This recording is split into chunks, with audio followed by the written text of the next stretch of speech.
Banyak dari kita tumbuh dengan keyakinan bahwa otak manusia berhenti berkembang setelah masa kanak-kanak atau paling lambat ketika usia melewati angka 25. Mitos ini terdengar masuk akal karena sering diulang, diajarkan, dan diwariskan dari generasi ke generasi.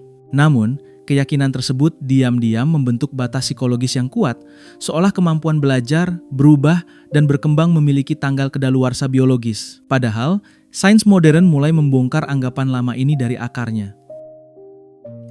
Ketika seseorang mempercayai bahwa otaknya bersifat statis, muncul efek berantai yang tidak terlihat namun nyata. Rasa takut mencoba hal baru meningkat, kegagalan dianggap bukti ketidakmampuan permanen, dan potensi diri perlahan mengecil. Pola pikir ini menciptakan penjara mental yang halus, bukan karena kurangnya kemampuan, melainkan karena keyakinan yang keliru tentang batas kemampuan itu sendiri.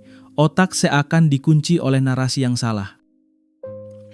Disinilah sebuah konsep penting masuk, neuroplasticity atau neuroplastisitas. Istilah ini merujuk pada kemampuan otak untuk mengubah struktur dan fungsinya sebagai respons terhadap pengalaman, pembelajaran, dan kebiasaan. Konsep ini bukan sekadar teori motivasi, melainkan fondasi baru dalam dunia neuroscience modern. Neuroplastisitas menunjukkan bahwa otak bukan benda mati yang kaku, melainkan sistem hidup yang terus beradaptasi. Untuk memahaminya dengan sederhana, bayangkan otak bukan seperti porselen keras yang rapuh, tetapi seperti tanah liat yang lentur. Setiap pikiran, kebiasaan, dan pengalaman adalah tekanan kecil yang membentuknya perlahan. Atau bayangkan otak seperti otot, semakin sering digunakan dengan cara tertentu, semakin kuat jalur yang terbentuk. Analogi ini membantu kita melihat bahwa perubahan bukan pengecualian, melainkan sifat alami otak itu sendiri.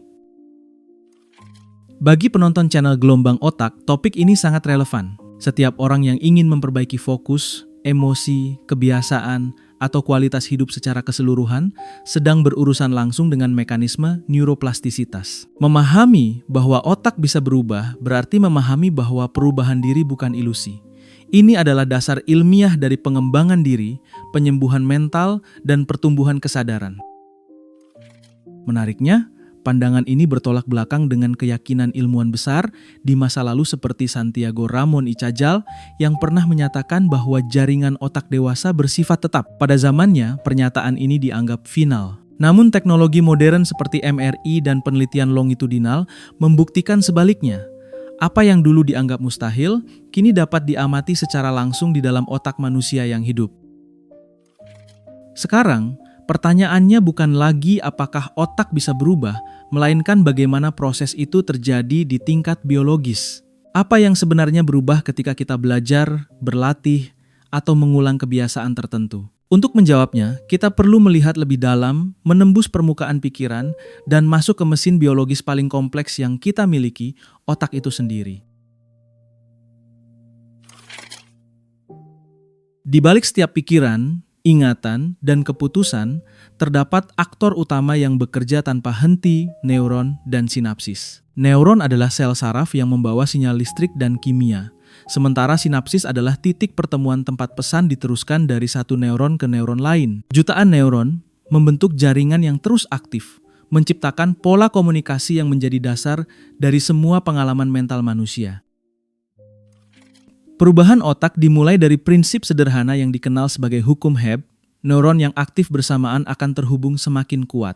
Ketika dua neuron sering menembak sinyal secara bersamaan, hubungan di antara keduanya diperkuat. Proses ini membuat jalur tertentu menjadi lebih efisien, lebih cepat, dan lebih mudah diakses di masa depan.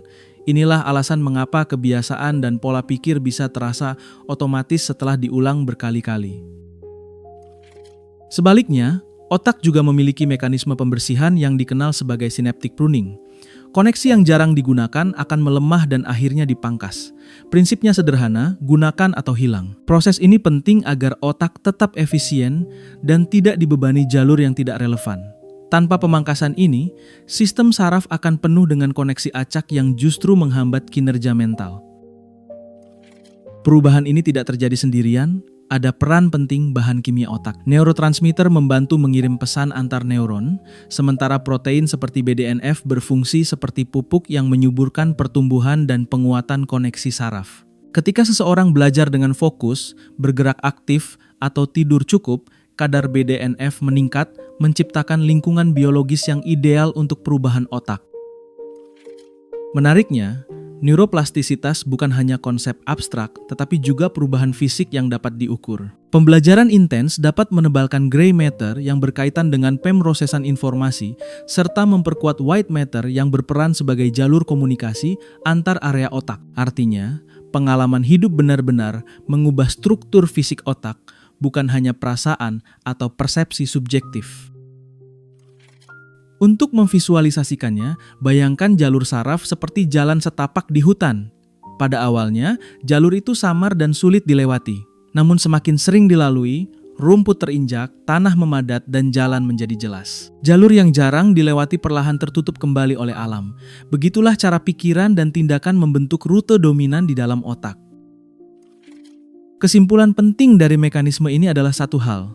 Setiap pikiran, keputusan, dan tindakan yang diulang sedang mengukir struktur otak saat ini juga.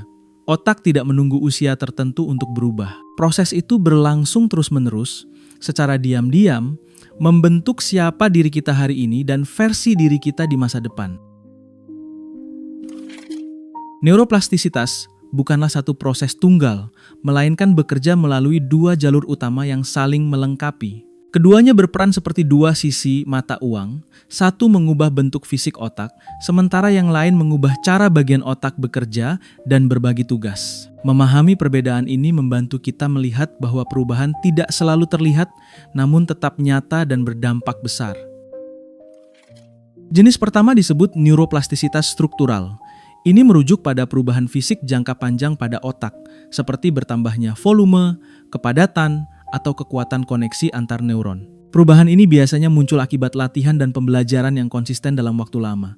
Setiap kali seseorang melatih keterampilan tertentu, otak menyesuaikan strukturnya agar aktivitas itu menjadi lebih efisien. Salah satu bukti ilmiah paling terkenal datang dari penelitian supir taksi London.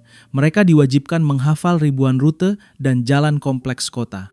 Hasil pemindaian otak menunjukkan bahwa bagian hipokampus, area yang berkaitan dengan memori spasial, memiliki ukuran lebih besar dibandingkan orang biasa. Ini bukan bakat bawaan, melainkan hasil adaptasi otak terhadap tuntutan lingkungan dan pengalaman bertahun-tahun.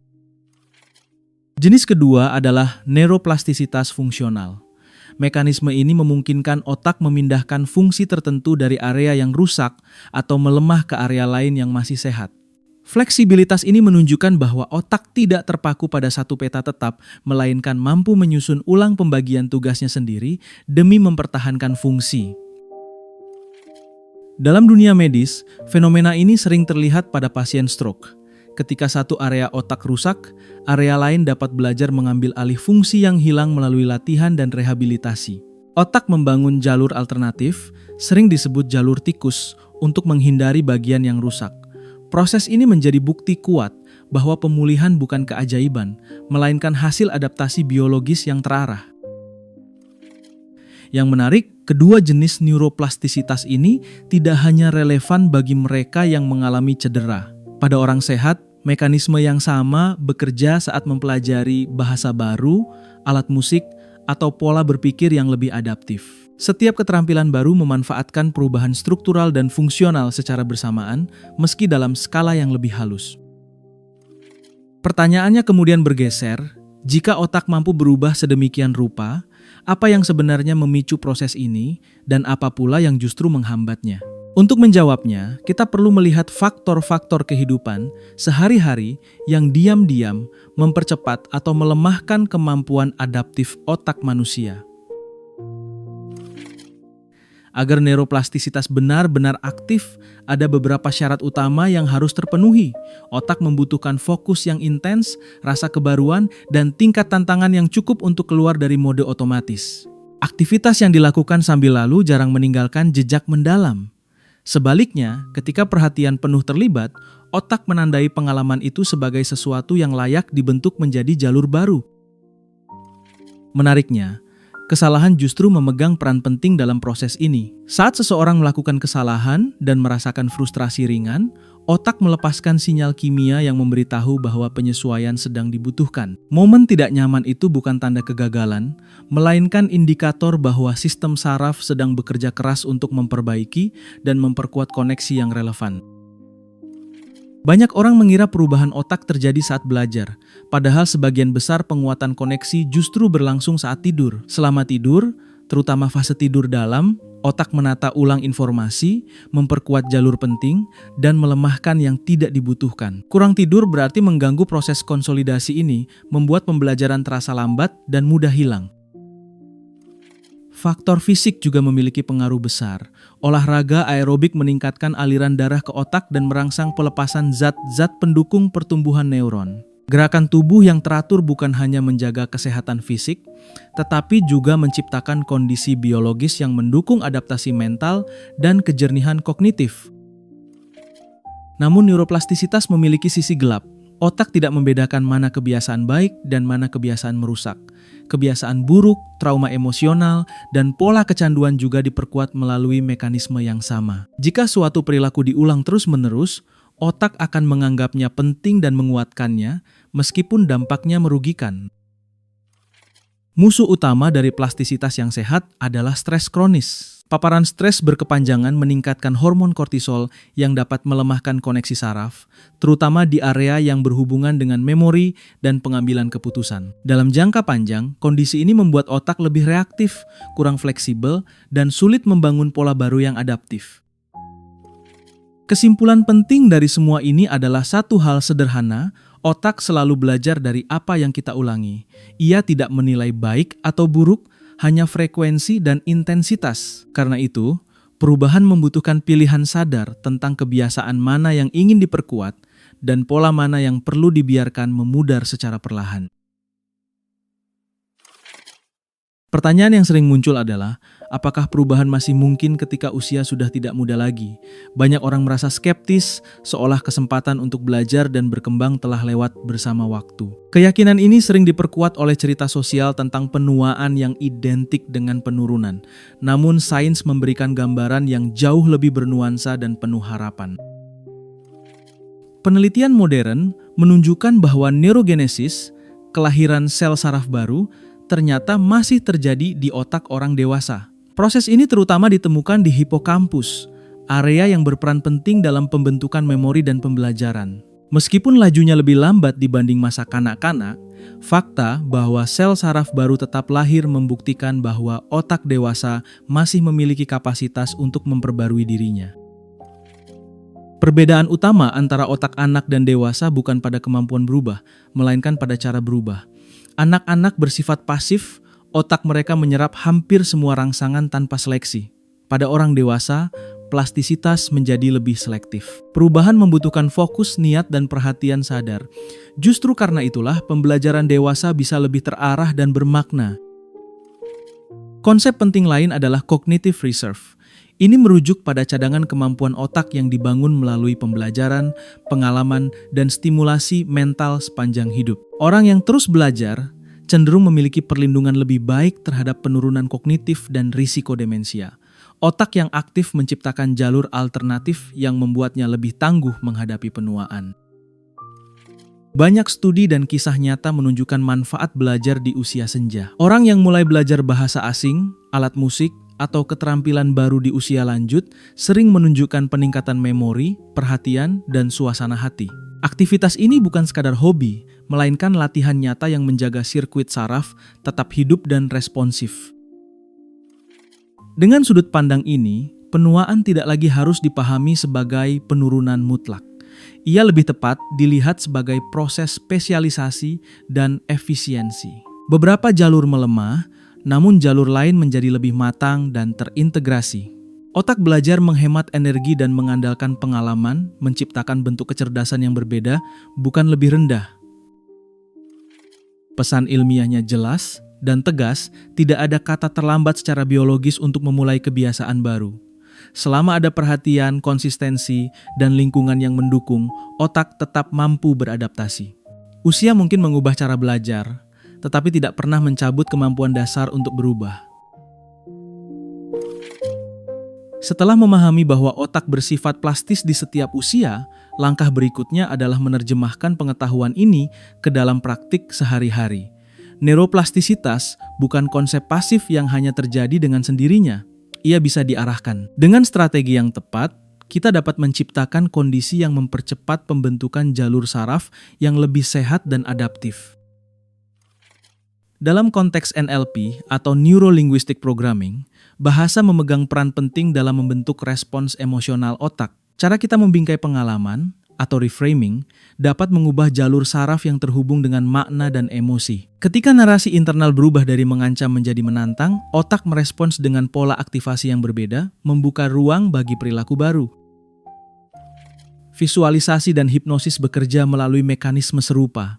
Penelitian menunjukkan bahwa otak merespons imajinasi yang hidup hampir sama seperti pengalaman nyata. Saat seseorang membayangkan tindakan dengan detail dan emosi yang kuat, area otak terkait ikut aktif. Aktivasi berulang ini memperkuat jalur saraf, membuat transisi dari imajinasi ke tindakan nyata menjadi lebih mudah.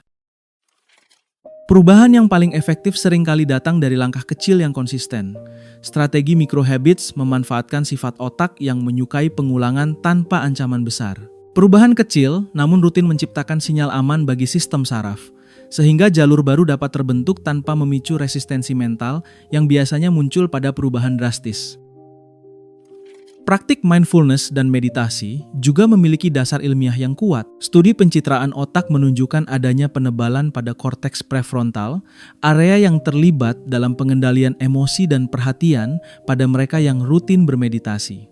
Latihan ini membantu otak menjadi lebih sadar terhadap respons otomatis, memberi ruang jeda sebelum reaksi impulsif muncul.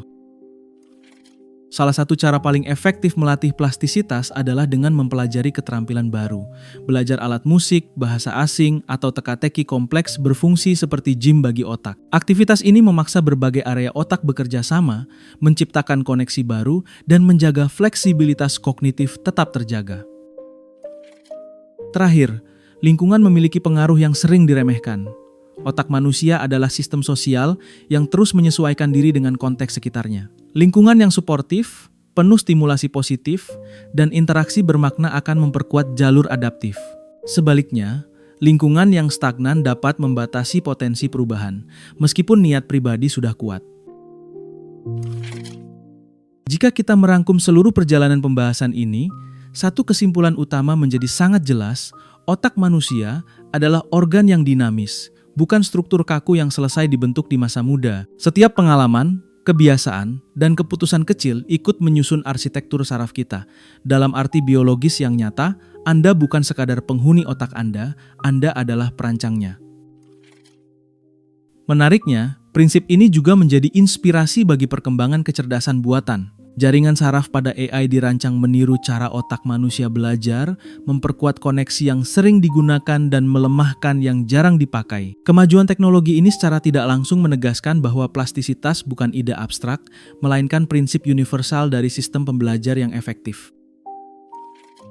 Di tingkat yang lebih dalam, neuroplastisitas membawa pesan filosofis yang kuat.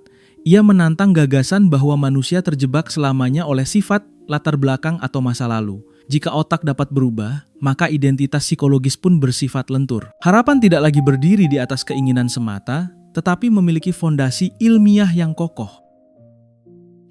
Karena itu, muncul satu pertanyaan sederhana namun penting. Perubahan kecil apa yang akan Anda mulai hari ini? Bukan perubahan besar yang dramatis, melainkan satu langkah sadar yang dapat diulang. Satu kebiasaan, satu cara berpikir, atau satu keterampilan yang perlahan dilatih, karena disitulah perubahan saraf benar-benar dimulai. Perlu diingat bahwa proses ini tidak instan. Otak berubah melalui akumulasi, bukan ledakan. Konsistensi jauh lebih berpengaruh daripada intensitas sesaat. Kesabaran memberi waktu bagi jalur baru untuk menguat, sementara pengulangan memberi sinyal bahwa perubahan ini layak dipertahankan oleh sistem saraf.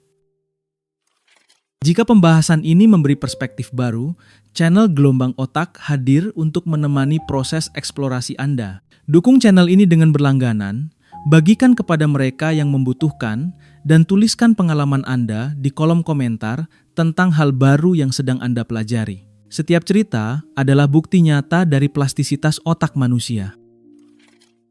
Pada akhirnya, keajaiban terbesar bukan terletak pada teknologi atau teori canggih, melainkan pada fakta sederhana bahwa di dalam kepala Anda terdapat sistem yang mampu terus berubah sepanjang hidup. Selama Anda hidup, otak Anda belajar. Dan selama otak belajar, selalu ada kemungkinan untuk menjadi versi diri yang lebih sadar dan bertumbuh. Jika pembahasan ini terasa membuka sudut pandang baru, luangkan satu momen untuk tetap terhubung bersama channel Gelombang Otak. Dengan berlangganan, Anda ikut memasuki ruang pembelajaran yang membahas pikiran, kesadaran, dan cara kerja otak secara jernih dan membumi. Bagikan video ini kepada orang yang sedang berproses, dan tuliskan di komentar satu hal kecil yang ingin Anda latih mulai hari ini, karena setiap niat sadar adalah langkah awal perubahan di dalam otak.